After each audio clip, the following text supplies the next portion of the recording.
Perfect. Okay, so part 14, Tom gets it. Tom came out of the house wrapping a quart bottle in a towel, followed by Daisy and Jordan wearing small tight hats of metallic cloth and carrying light capes over their arms. Shall we go in my car? Suggested Gatsby. He felt the hot green leather of the seat. I ought to have left it in the shade. Remember, these are cars that don't have like the tops. They can keep the top down. And so, is it standard shift? Demanded Tom. Yes. Well, you take my coupe and let me drive your car to town. Okay. The suggestion was distasteful to Gatsby. He's like, I don't want you driving my car. I don't think there's much gas, he objected. Plenty of gas, said Tom boisterously. He looked at the gauge. And if it runs out, I can stop at a drugstore. You can buy anything at a drugstore nowadays. That's a dig of him being a bootlegger and having all these drugstores and selling alcohol. And that's how he got his money. So that's definitely a dig at Gatsby. Okay. A pause followed this apparently pointless remark. Daisy looked at Tom, frowning, and an indefinable expression at once, definitely unfamiliar and vaguely recognizable, as if I'd only heard it described in words, passed over Gatsby's face. So Gatsby realized it's a dig, and he's like, come on, Daisy, said Tom, pressing her with his hand toward Gatsby's car. I'll take you in this circus wagon. So now Tom is like, I'll drive Daisy in Gatsby's car, and then you guys can take my car and follow me behind me. He wants to separate them, right? He wants to get Daisy alone and be like, dude, what's up? What's going on? Right, in Gatsby's car, yeah. And he's gonna do everything to keep her, and he's gonna say, he's gonna want to say stuff like promise her I'll never cheat, all this other stuff, right? Look what happens though. He opened the door, but she moved out from the circle of his arm. You take Nick and Jordan. We'll follow you in the coupe. And some people do call that a coupe. It has the little doohickey on it, but it's a car. So now she says, no, you guys do that. And then we'll, in Gatsby's car, y'all go ahead and drive it. It's really nice. And Gatsby and I'll follow you. Again, Gatsby and Daisy have no idea that Tom has realized some things, or they probably wouldn't be acting like this, right? They're just all friends. It's all, She walked close to Gatsby, touching his coat with her hand. Jordan and Tom and I got into the front seat of Gatsby's car. Tom pushed the unfamiliar gears tentatively, and we shot off into the oppressive heat, leaving them out of sight behind. Did you see that? Demanded Tom. See what? This would be so me and Jordan. What? He looked at me keenly, realizing that Jordan and I must have known all along. Whoopsie. You think I'm pretty dumb, don't you? He suggested. Perhaps I am, but I have an almost second sight sometimes that tells me what to do. Maybe you don't believe that, but science, he paused. The immediate contingency overtook him, pulled him back from the edge of a theoretical abyss. I've made a small investigation of this fellow, he continued. I would have gone deeper if I'd known. Do you mean you've been to a medium? Inquired Jordan humorously. She's trying to keep it light, right? And a medium is like a psychic. Oh, you went to a medium? Is Tom going to be amused? What? Confused, he stared at us as we laughed. A medium? About Gatsby. About Gatsby? No, I haven't. I said I've been making a small investigation of his past. And you found that he was an Oxford man, said Jordan helpfully. An Oxford man? He was incredulous. Like hell he is. He wears a pink suit. So remember, Gatsby is very stylish, right? And he doesn't necessarily wear just the black suits. And so now Tom's going to use that against him. He's got like the pink suit. Remember the shirts with all the different like robin's egg blue and like the mint green and all that kind of stuff. And he's like, Oxford men don't wear pink suits. Like, nice dig, Tom. Go for his clothes. Nevertheless, he's an Oxford man. Oxford, New Mexico, snorted Tom contemptuously, or something like that. Listen, Tom, if you're such a snob, why did you invite him to lunch? Demanded Jordan crossly. Daisy invited him. She knew him before we were married. God knows where. We were all irritable now with the fading ale, and aware of it, we drove for a while in silence. Then, as Dr. T.J. Eckelberg's faded eyes came into sight down the road, I remember Gatsby's caution about gasoline. So where are they? What geographical location? If they're about to see TJ Eckelberg's eyes. The Valley of Ashes, okay? Where can you get gas in the Valley of Ashes? At George's garage. Okay.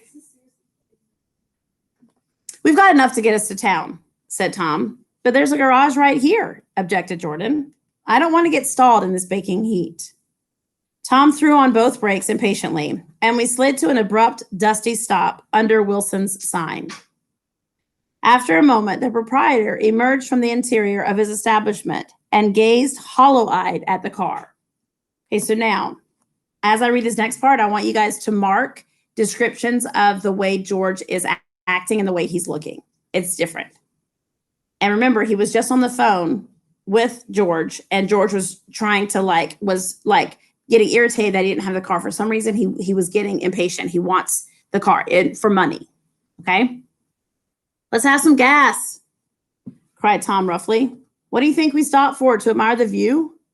I'm sick, said Wilson without moving. Been sick all day. What's the matter? I'm all run down. Well, shall I help myself? Tom demanded. You sounded well enough on the phone. With an effort, Wilson left the shade and supported the doorway, and, breathing hard, unscrewed the cap of the tank. In the sunlight, his face was green. Okay, so he's looking at it hollow-eyed. He says, I'm sick. He moves with an effort and needs the support of the doorway. He's breathing hard, and his face is green. I didn't mean to interrupt your lunch, he said, but I need money pretty bad. And I was wondering what you're going to do with that. No, sorry. And I was wondering what you're going to do with your old car. Do you like this one? Inquired Tom. I bought it last week. It's Gatsby's car, y'all. Okay. And he's just I bought it because, I have all the money in the world. I can just buy stuff. And so, yeah, look at this. It's really nice. And it is a really nice car. It's a nice yellow one, said Wilson as he strained at the handle. Like to buy it? Big chance. Wilson doesn't have that kind of money. He's going to sell him an old heap that he can use for scrap. He can't buy this. So Tom's just being a jerk by throwing that in his face. Big chance, Wilson said faintly. No, but I could make some money on the other. What do you want money for all of a sudden? I've been here too long. I want to get away. My wife and I want to go west. Your wife does? Exclaimed Tom, startled. She's been talking about it for 10 years. He rested for a moment against the pump, shading his eyes. And now she's going whether she wants to or not. I'm going to get her away. But does he know it's Tom? I don't think so, or he wouldn't be saying this, right? So y'all, Tom was perfectly safe with 2 women an hour ago. Now he's realized that his wife is cheating on him and his girlfriend is leaving. I don't feel sorry for Tom, but this would be the time that if I was ever to feel sorry for him would be the time, because he's like this. He was safe. Everything was good. And then in an hour, both of them gone. In that moment, the coupe flashed by us with a flurry of dust and the flash of a waving hand. So Daisy and Gatsby passed by them. What do I owe you? Demanded Tom harshly. I just got wised up something funny in the last 2 days, remarked Wilson. That's why I want to get away. That's why I've been bothering you about the car. How much do I owe you? $1.20. How nice would that be? Right. Okay. So like Delaney said, he said, I just got wised up to something. He probably knows that Myrtle's having an affair. The only way that he feels like he can, stop it is to force her to leave. Okay. Again, we don't necessarily think it's Tom, or he wouldn't just be explaining all this to him. Right. The relentless beating heat was beginning to confuse me, and I had a bad moment before I realized so far his suspicions hadn't alighted on Tom. He had discovered that Myrtle had some sort of life apart from him in another world, and the shock had made him physically sick. Yeah, right? I do feel sorry for him. I stared at him and then at Tom, who had made a parallel discovery less than an hour before. So they both realized that their wives were cheating on them. And it occurred to me that there was no difference between men in intelligence or race so profound as the difference between the sick and the well. Wilson was so sick that he looked guilty, unforgivably guilty, as if he had just got some poor girl with child. I'll let you have that car, said Tom. I'll send it over tomorrow afternoon. The locality was always vaguely disquieting, even in the broad glare of the afternoon. And now I turned my head as though I had been warned of something behind. Over the ash heaps, the giant eyes of Dr. T.J. Eckelberg kept their vigil. But I perceived, after a moment, that other eyes were regarding us with peculiar intensity from less than 20 feet away. In one of the windows over the garage, the curtains had been moved aside a little, and Myrtle Wilson was peering down at the car. So engrossed was she that she had no consciousness of being observed, and one emotion after another crept into her face like objects into a slowly developing picture. Her expression was curiously familiar. It was an expression I had often seen on women's faces, but on Myrtle Wilson's face, it seemed purposeless and inexplicable until I realized that her eyes, wide with jealous terror, were not fixed on Tom, but on Jordan Baker, whom she took to be his wife. So again, this is before social media and everything where you can Google somebody and find their picture. She doesn't know. She doesn't run in their circle. She doesn't know what Daisy looks like. But she sees her boyfriend down there, Tom, and she sees a woman in his car. That's got to be her. So she's up in the window, right? And she's looking down. And Nick sees all this, right? Okay, so that ends part 14. Okay, so make a note there. There's like a little space. So I'm going to stop the recording.